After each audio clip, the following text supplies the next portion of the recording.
अस्सलाम वालेकुम। क्या हाल है? माशाल्लाह सब ठीक ठाक हैं। अल्लाह ताला आप लोगों को अपने ज़मान में रखे जी। उम्मीद करता हूँ माशाल्लाह आप लोग सब बाखैरियत होंगे। और मजाज कैसे हैं आप लोगों के? सब ठीक हैं? इससे पहले वाली वीडियो में मैंने बताया था जी आप लोगों को कि बकरियां रिपीट क्यों हो जाती हैं। उसका लिंक मैं वीडियो में डाल दूँगा, डिस्क्रिप्शन में आप देख सकते हैं। नहीं तो प्ले लिस्ट में आप जाके सुन सकते हैं। बाद से बाप कहते हैं कि हमारी बकरी रिपीट हो गई, क्रॉस करवाई फिर रिपीट हो गई। तो इसके लिए वो वीडियो है। आज की वीडियो का अनुमान ये है जी कि हमल ठहर गया है, लेकिन कुछ अर्सा के बाद बकरी ने बच्चे गिरा दिए हैं। तो आज का हमारा अनुमान है जी बच्चे गिराने की वजूहात क्या हैं, क्यों बकरियां बच्चे गिरा देती हैं। तो उम्मीद करता हूँ आपको मज़ा आएगा। बात यह है कि जब हमने जैसे तैसे भी बकरी कमज़ोर थी, थोड़े से पॉइंट्स पिछली वीडियो से डिस्कस करूँगा कि बकरी कमज़ोर थी, हमने जैसे तैसे पकड़ के ज़बरदस्ती से या इंजेक्शन लगा कर उसको हीट पे ले आए। हमने क्रॉस भी करवा ली, लेकिन क्रॉस करवाने के बाद फिर हमने उसको सब्ज़ चारे पे रखा। ठीक है ना, बकरी क्रॉस हो गई, सब्ज़ चारा डालते रहे। हमने उसको अच्छे प्रोटीन वाली खुराक नहीं डाली। अच्छे प्रोटीन वाली खुराक से मुराद मेरा खुश्क चारा या खुश्क वंडा है। हमने फिर उसको पूरा ना उसका जो भी था मामलात, हमने उसको सब्ज़ चारे पे रखा।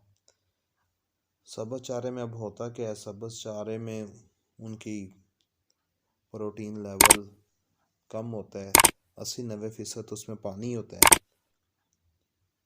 वो अब जब सब्ज़ चारा जानवर खाता है तो वो उसकी प्रोटीन लेवल कम होने की वजह से उसमें जो उसको जानवर को रिक्वायरमेंट है अपने बच्चों की सेहत को बरकरार रखने के लिए जितना उसको चाहिए वो पूरा नहीं हो पाता। समझ रहे हैं? सब्ज़ चारे से उनकी खुराक की कमी जो है वो पूरी नहीं हो पाती। उसमें 80-90% तो पानी आ गया, वो प्रोटीन लेवल बड़ा कम है। अब जब जानवर ने पानी वो चारा सब्ज़ खाना है तो उसने ज़्यादा पेशाब करके बस फिर फारग का फारिग, फिर उसने आपकी तरफ खड़े होकर देखने के भी अब मुझे अगला चारा डाला जाए। तो कहने का मकसद ये है कि भी उसकी जो डिमांड है ना, उसके जिस्म को जो चाहिए एनर्जी लेवल, वो उसका पूरा नहीं हो पा रहा होता। तो होना क्या चाहिए? होना ये चाहिए, चलें आपको क्रॉस करवाने की कम से कम 1 हफ़्ता तक चलें, आप उसको सब्ज़ चारे पे रख लें, लेकिन उसके बाद आप उसको लाजमी वंडा डालें। भले एक पाव सुबह डाल से स्टार्ट करें, थोड़ा थोड़ा करके डालें ताकि उसके मैदे का स्टेमिना बन सके उसको हज़म करने का। आप 100 ग्राम से शुरू करें, फिर आप 50 ग्राम बढ़ा लें, फिर 50 ग्राम बढ़ा लें हफ्ते बाद। इस तरह आप करते करते आहिस्ता आहिस्ता उसको वंडे पे लाएँ। फिर आपको चाहिए कि आप आधा किलो पर डे के हिसाब से आप फीमेल जानवर को, अपनी बकरी को आप खुराक डालें, जितना वो खा सके भूसा उतना आप भूसा डालें। साथ में आप 1 पाव सुबह 1 पाव शाम को डालें। तो अल्लाह ख्याल रखे, आपका जानवर माशाल्लाह सेहतमंद होगा। उसको वंडा में आप मिनरल मिक्सचर्स दें, PCP दें, नमक का इस्तेमाल करें। नमक तो वैसे खूबियों में पड़ा होना चाहिए। अब देखिए जैसे बच्चे बड़े हो रहे हैं, उसके पेट में जानवर के जगह कम होती जा रही है। माशाल्लाह जो बकरियां 2-2 3-3 बच्चे देती हैं तो उनके पेट में क्या है, जगह कम हो रही है। तो हमने अगर सब्ज़ चाराई पे उसको रखा हुआ है तो उसको अपनी खुराक, अपनी एनर्जी पूरी करने, लेवल पूरा करने के लिए ज़्यादा खाना पड़ेगा। तो पेट में तो जगह कम है, बच्चों ने माशाल्लाह जगह ले ली।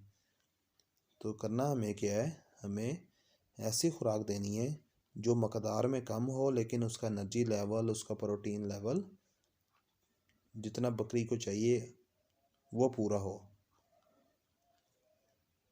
उम्मीद करता हूँ आपको मेरी बात समझ में आ गई होगी, आप मेरी बात से एग्री करेंगे। तो वो फिर जो कम मकदार में ज़्यादा एनर्जी वाली खुराक कौन सी है, वो वंडा ही है। आप खुद से बना लें, घर में तैयार कर लें। देखें ना, अब मैं आपको आसान सी मिसाल से समझाता हूँ कि हमने खेत में हल भी चलाया, इतनी मेहनत भी की, बीज भी फेंका, पानी भी डाला, लेकिन अगर हम उसमें वो आप जो उसको खाद चाहिए, जो उसमें आपको नाइट्रो का या जो भी यूरिया का या इस तरह के जो भी मामलात हैं, अगर वो नहीं आप उसकी डिमांड पूरी कर रहे, ज़मीन की जो रिक्वायरमेंट है, बीज की जो रिक्वायरमेंट है, तो फिर आप वो एवरेज नहीं हासिल कर सकते जो आपको ये डालने से, खाद डालने से हासिल होगी। सिंपल, आपने मेहनत तो की है, सब कुछ किया आपने हल भी चलाया, बीज भी फेंका, पानी भी लगाया, लेकिन जब आपको खाद डालने की बारी थी, वो तो आपने डाली ही नहीं। फिर आप उम्मीद रखें जी मुझे इतने एकड़ से इतने मन गंदम या इतने मन फसल हासिल होगी, तो मेरा नहीं ख्याल कि आपकी उम्मीदों पे पूरा उतरेगी।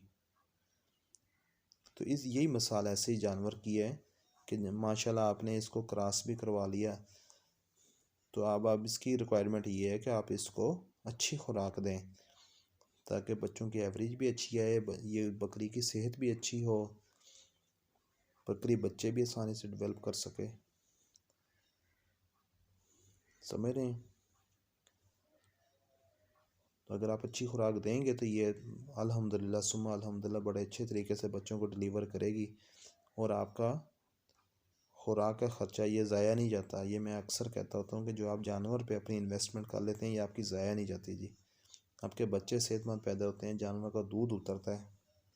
दूध ना उतरने की बहुत सारी वजूहत यही हैं कि बकरे को हमने जानवर की सेवा की नहीं होती, जिस वजह से फिर बाद में हमें मसले मसाइल बनते हैं। इंशाल्लाह उसको अगली वीडियो में मैं डिस्कस करूँगा।